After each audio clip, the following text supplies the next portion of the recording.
Thank you so much, Tavis. What a treat to have you a part of the program and to introduce the great Dr. Cornel West!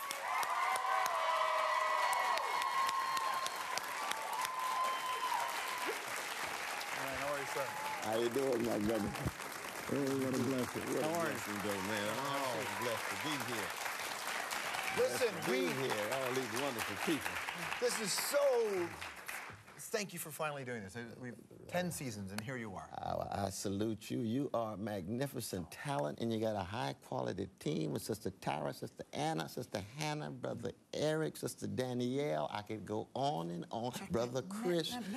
All of y'all come together. Listen, the older you get, the more you remember. How's that? It's like working in No, reverse. it's Sly Stone. It's a family affair, brother. No, it really is, and you know that. That's how this works, right? Everybody working together. See, in Tavis, when we told Tavis you were coming on, right?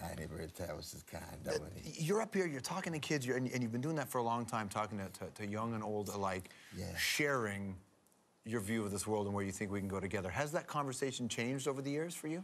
No, it's the same thing. You know, issues of integrity, decency, honesty, virtue, how do you engage in quality service? You know, I'm a Christian, so it's to the least of these, the widow, the stranger, the elderly, the poor, working people, gay brothers, lesbian sisters. And I always begin on the chocolate side of town, you know. I begin with black folk and brown folk and red folk, not because I don't love the vanilla brothers and sisters. But I start with mom and dad, because I am who I am because somebody loved me. Right off the bat, you're talking about your faith and how strong it is to you, and then right there, pro-gay, pro-lesbian, which has become another debate here about equality. Have you struggled with that, sharing that part of you? No, I don't struggle at all, because I mean, I try to tell the truth, bear witness, expose lies, and just willing to sacrifice or live or die, whatever it takes to try to live a short life. Because we're not in space and time that long, no, brother. That move from womb to tomb is a quick one. Yeah, if we're lucky. It's quick. Yeah. Each day is a gift. Every breath is a breakthrough. But do you think as you get older, do you think, oh, it's coming? What, the death itself? Yeah. Oh, shoot, I should have been dead a long time ago, man. All the mess I've been through, good God. You've had quite a run. Oh, Lord. We're in death threats every day, every week, so, you know, it's cool. Were you always cool with those things? No, I wasn't always cool with it. Yeah? No, I mean, it takes a little while to get used to it. When did it start? When did it start for you? When Race Matters came out. What was it 1993 or 4? Because, you know, in the States, you know, we have a rich tradition of a lot of things, a lot of good things, but we got what, 1,100 white supremacist militia groups with many of our names on it. You don't have that in Canada. No. I know you got racism in Canada, but not like that. No. Good God, we had Jim Crow. We didn't have no Jim Crow in Canada the way we did. Do I understand the history properly, that when you were around 12 years old, you wrote a book about Canada? How did you know that? That's what we do here. Nobody knows that, but a book about me and Mom. But like a 250-page book about... I did. Why Canada? I was just curious, you know, because I'm in California, and I wonder what's going on just north of the border. Right. You'd seen a picture. I fell in love with Canada. What did you keep? Reading about Nova Scotia and reading about the brother named Henson, Josiah Henson. What a towering figure, you know. Born in Maryland, comes across the line, an Underground Railroad connected to Sojourner Truth, and Harriet Tubman writes the autobiography that becomes the fugitive figure of George Harris in Uncle Tom's Cabin by Harriet Beecher Stowe. You had towering figures, just like you got Austin Clarke, another towering figure in modern literature coming out on the chocolate side of Canada. Canada often likes to talk about how wonderful it's been with the Underground Railroad, but we have a real situation here with the way First Nations communities have been treated. And I know in America, similar challenges as well.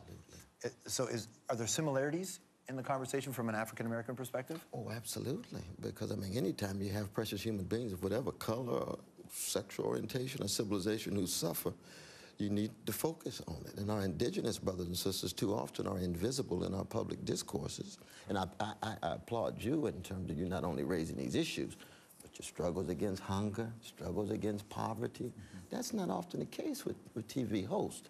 Most people who become celebrities tend to revel inside their celebrityhood rather than use it and deploy it for something bigger than them. And I love the way in which you use it, deploy it. Quickly, people got to realize that celebrity is just this hot light on you, and if you don't deflect it, it will burn you, and that's it. Ooh, I like that. Well, that's what it is. Deflect to places where... But that's what you do. Although you walk this neat line because you've become famous, and like, even this. So we played the Matrix clip, which I thought was amazing. Oh, yeah, but then there's this Wachowski, super hilarious moment from you in this TV show. Watch this. It's an honor to finally meet you, Questlove. Tracy, this is Dr. Cornel West. He teaches African American studies at Princeton. Yeah, Brother Walter and Brother Warren and I were out seeing the 5-year engagement last night. And they mentioned your concerns about the image you're presenting as a black man. Look, I don't want to make us look bad, but these dumb white writers don't know how us soul cats speak. One twixt the other. And they keep backing up this truck full of money for me to do this crap. I don't know what to do. Before you change the system, you got to change yourself, Brother Jordan. Who were your black role models growing up? Darth Vader, ninjas, some black licorice I tried to make into the shape of my dad. That's an amazing scene. That's an amazing scene. Yeah, I haven't seen that. I haven't seen that in a good while, though, man. That's a funny moment to be a well, part of. Tracy's talented, brother. How do you do that? Because we do live in a culture where people, especially young generations, chase fame, and fame is the thing, and it can be very damaging if that's it. But you've kind of walked into that space where you're famous. Have you always been comfortable with that part of it? You know, I've never really thought about it that much. I mean, for me, it's just a spiritual issue. Now, I fall down on my face and try again, fail better, as Samuel Beckett used to say. Try again, fail better. And so you continually try to hold on to your integrity, decency, and honesty. But it's nothing that's explicitly political or ideological. It's just a moral and spiritual issue. This is the way you try to be in the world before the worms get you. Right. I want to come back and talk about your soul from a different perspective. More with Dr. Cornel West right after this.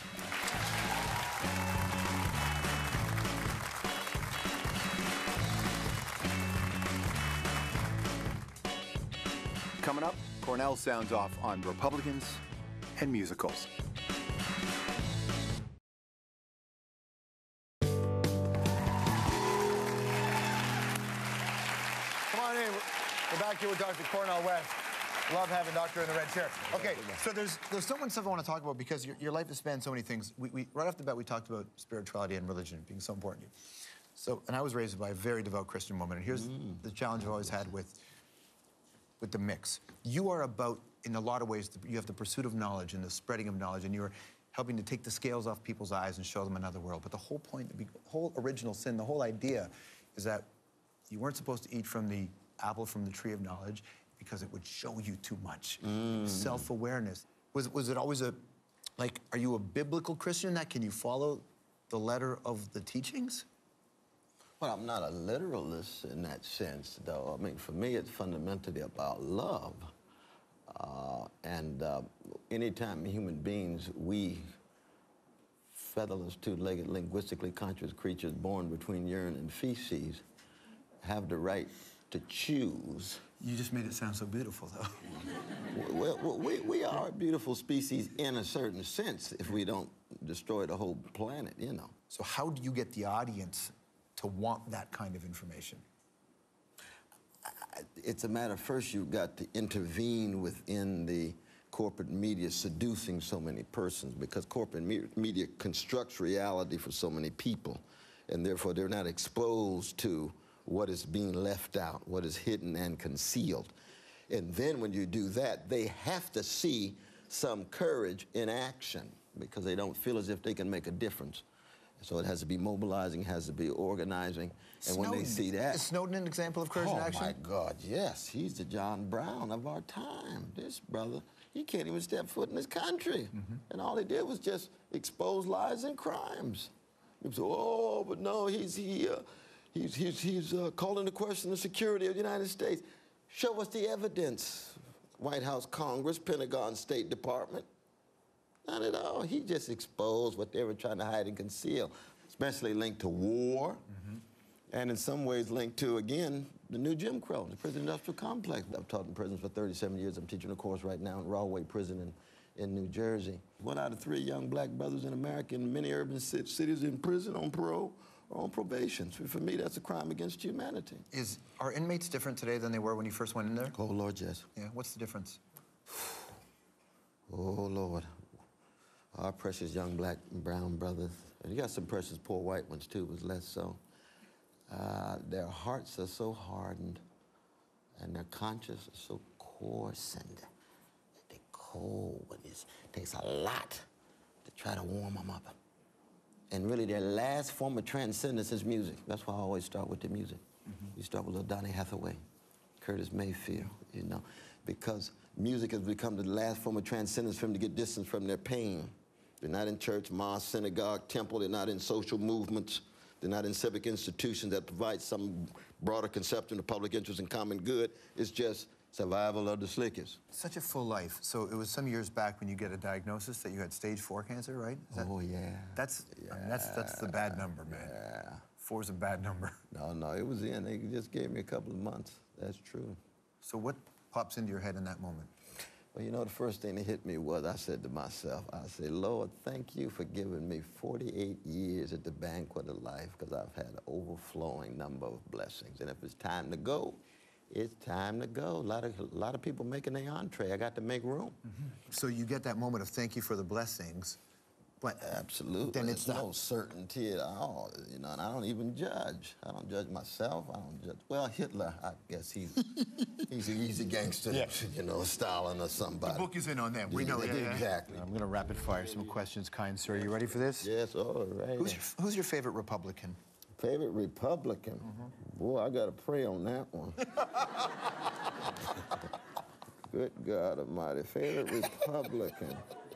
That hard. Oh, I tell you who it is. It'd be my dear brother, Robbie George. I teach with him at Princeton. He's a leading conservative Catholic intellectual. We've taught together for 7 years. We travel all around the country together. I love the brother. He's just wrong on a lot of things, you know. But he would be my favorite right now. Yeah. Let's say the man who controls Hollywood, we all know is Clint Eastwood. He calls you one day and he says, and Clint says, Dr. West, I love your work. I will grant you one wish to be in any musical you want. Ooh. Really? Yeah. And I could play any part? Any part, because you love musicals, too. Oh, it'd be Stephen Sondheim, the towering Sondheim himself. Nobody like him, inimitable. Which part would it be? Sunday in the Park with George? Would it be? Do you sing? Company? Would it be? Well, oh, Barcelona, where you go in Barcelona? Oh, don't get up. Do you have to? Man, what a real pleasure to see you, sir. Thank you so much. Thank you so much. What a blessing. Dr. Cornel West, everybody. Blessing, my brother. We'll be right back.